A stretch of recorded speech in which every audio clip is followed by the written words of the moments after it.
Hello, and welcome. There's a particular quiet satisfaction that comes with this time of year, isn't there? The air has a certain crispness to it, the light softens, and the garden begins to settle down for its long winter sleep. But just because the season is turning, it doesn't mean our work as gardeners is done.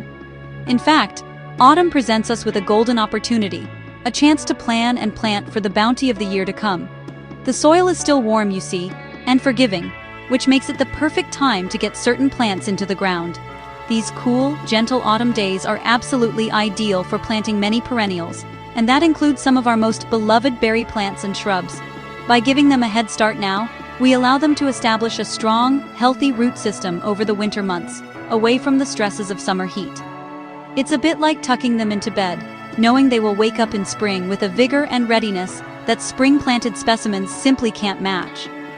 This simple act of foresight is one of the great secrets to a truly productive garden.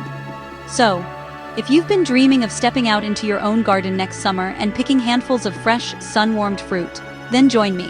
We're going to explore some wonderful berries that you can plant this fall. By putting in a little effort now, you'll be rewarded tenfold, ensuring you have the freshest, most delicious fruit to enjoy right through next season. It's an investment in future sweetness, and it starts today. First on our list is the blueberry, a true jewel of the garden. Now, many people think of blueberries as a spring planting task, and while you can do that, there's a distinct advantage to planting them in the autumn.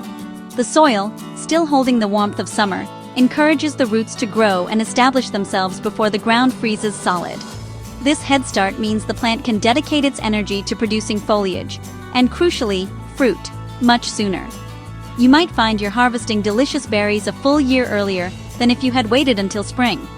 It's a simple trick of timing that pays handsome dividends. Of course, blueberries are rather particular about their needs. They are what we call ericaceous, or acid-loving plants. Before you even think about digging a hole, it's absolutely essential to test your soil's pH. They thrive in acidic conditions, somewhere between 4.5 and 5.5 on the scale. If your soil is alkaline, as much of ours is, you'll need to amend it with ericaceous compost or sulfur chips. Don't be tempted to skip this step. A blueberry in the wrong soil will simply languish, its leaves turning a sickly yellow, and it will never truly thrive or fruit well for you. Finally, do a little research on the varieties best suited to your specific location. There are high bush, low bush, and rabbit eye types, each with slightly different requirements for chilling hours and climate. Some are more compact, perfect for pots on a patio, while others will grow into substantial shrubs. Choosing the right plant for the right place is the cornerstone of good gardening, and with blueberries, getting it right from the start ensures you'll be rewarded with those beautiful, dusky blue orbs of flavor for many years to come. Ah, raspberries. Is there anything that says high summer quite like a sun-ripened raspberry, picked straight from the cane? They are wonderfully productive plants, and getting them in the ground in autumn is a superb way to guarantee a good crop. If you're working with potted plants, which are readily available at this time of year, you'll want to get them planted at least 4 to 6 weeks before you expect the first hard frost. This gives them just enough time to settle in and send out new roots into that lovely warm soil before the cold really sets in. Alternatively, you might choose to plant bare root canes. These are essentially dormant plants, often sold in bundles, and they are an excellent and very economical way to establish a raspberry patch. Because they are already asleep for the winter, you have a much wider planting window. You can plant bare root canes much later in the season, right up until the ground is frozen solid. When you plant them, you'll want to create a trench, spread the roots out, and prune the cane down to about 9 inches. It looks brutal, I know, but it encourages the plant to put all its energy into developing a robust root system and sending up strong new canes in the spring. Whether you choose potted or bare root, providing some form of support is vital. A simple system of posts and wires is all that's needed. As the new canes grow next year, you can tie them in, which keeps the fruit off the ground, improves air circulation, reducing the risk of disease, and makes that all-important job of harvesting so much easier. A little structure goes a long way in the raspberry patch, turning a potential tangle into an orderly and incredibly productive part of your garden. Now let's talk about the blackberry. Often found rambling through our hedgerows, the cultivated varieties are a real treat.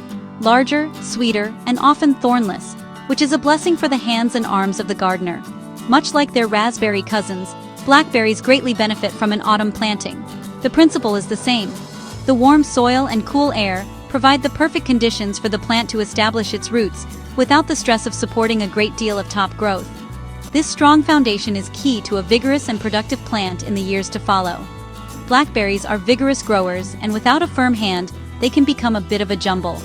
This is why providing a sturdy trellis or support system from the very beginning is not just a suggestion, but a necessity. A simple post and wire fence or a fan trellis against a sunny wall works beautifully. As the canes grow, you can train them along the wires, which keeps the plant manageable and, crucially, exposes the developing fruit to the sun and air, leading to a better quality of berry and easier picking. It's about working with the plant's nature, not against it. One thing to understand about most blackberries is their fruiting habit. They typically fruit on second-year canes, what we call floricans. This means the canes that grow in the first year will be the ones that bear fruit in the second. So, you may need to exercise a little patience and wait a year or two to start harvesting properly. But believe me, the wait is more than worth it. These plants are incredibly prolific producers. A single well-established plant can easily yield over 10 pounds of beautiful, glossy berries each year. That's an awful lot of crumbles, pies, and jams from just one shrub. Strawberries are perhaps the most universally loved of all berries, and the good news is, autumn is a fantastic time to plant them for a bumper crop next June. In fact, the earlier you can get them planted in late summer or early autumn, the better. The goal is to give them plenty of time to develop a really strong root system and a healthy crown before the winter dormancy period begins. As a rule of thumb, try to get them into the ground no later than 4 to 6 weeks before your area's first expected frost date. This timing is quite critical for their success. When you plant them, pay close attention to the depth. You want the crown, that's the part where the leaves emerge from the roots, to sit right at soil level. If you plant them too deep, the crown can rot, too shallow, and the roots will dry out. Once they're in, give them a good watering to settle the soil around the roots. It's a delicate operation, but getting it right sets the stage for a healthy, productive plant. You can grow them in dedicated beds, in pots, or even in hanging baskets, making them wonderfully versatile for any size of garden. After planting, one of the most important steps for fall-planted strawberries is to provide them with a winter blanket. Covering the plants with a few inches of clean, weed-free straw mulch is essential. This layer of insulation protects the newly formed crowns from the freeze-thaw cycles of winter, which can heave the young plants right out of the ground. The straw also helps to conserve moisture and suppress weeds come spring. It's a simple, traditional method that ensures your plants are kept snug and safe, ready to burst into life as soon as the weather warms. Now for something a little different, the cranberry. We often associate them with vast commercial bogs, but you can absolutely grow these tart, vibrant berries in a home garden, either in the ground or in containers. Like their blueberry relatives, cranberries are acid-loving plants.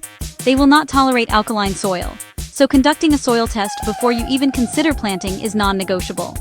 If you need to, you can create a dedicated bed filled with ericaceous compost, or simply grow them in a large pot, where you have complete control over the growing medium. Autumn is an excellent time to get potted cranberry plants into the ground. You'll want to give them at least a few weeks to acclimate and start putting down roots before the first hard frosts arrive. These plants grow as low, spreading vines, creating a dense mat of evergreen foliage. They are actually quite attractive as a ground cover plant, with their fine, delicate leaves and the delightful surprise of those bright red berries in autumn. When planting, ensure the soil is consistently moist. Cranberries do not like to dry out. Unlike the commercial bogs, you don't need to flood your cranberry patch to harvest them. The berries can be picked directly from the vines throughout the autumn. They are incredibly tart when eaten raw, but are transformed by cooking, making them perfect for sauces, jellies, and festive baking. Growing your own cranberries is a rewarding project, offering both ornamental value through their evergreen foliage and a unique culinary harvest that you won't find in many other gardens. It's a chance to cultivate something truly special. Let's move on to a plant that has gained a great deal of popularity in recent years, the goji berry, or wolfberry. Heralded for its nutritional properties, it's also a remarkably tough and easy-to-grow shrub that is well-suited to an autumn planting schedule.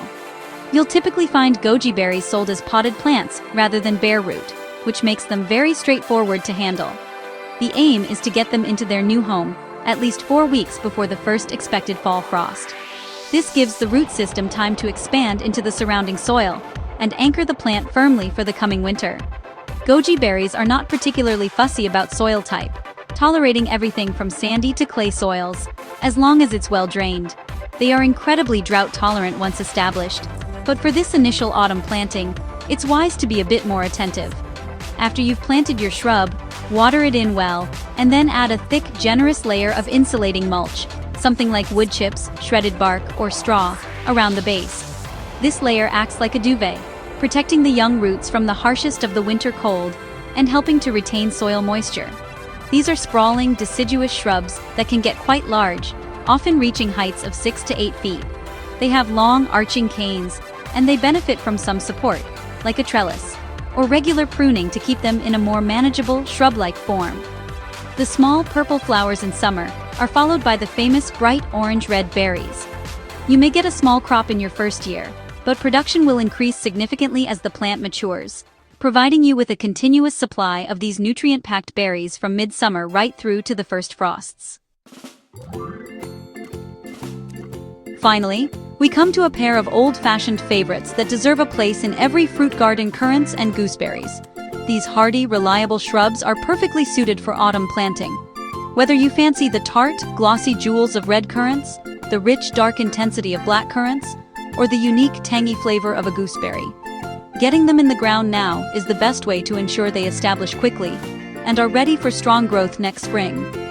They are incredibly resilient plants, well adapted to our temperate climate.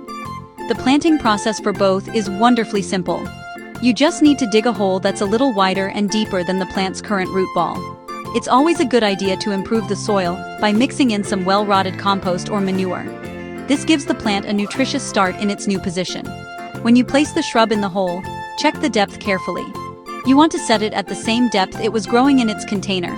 Or for black currants, you can actually plant them slightly deeper to encourage more shoots from the base. Once your shrub is in place, backfill the hole with the enriched soil, firming it gently with your boot to remove any air pockets, and give it a thorough watering. The final, crucial step for an autumn planting is to provide a winter coat. Add a good 2 to 4 inches of mulch, like compost or bark chips, around the base of the plant, being careful not to pile it up against the stems.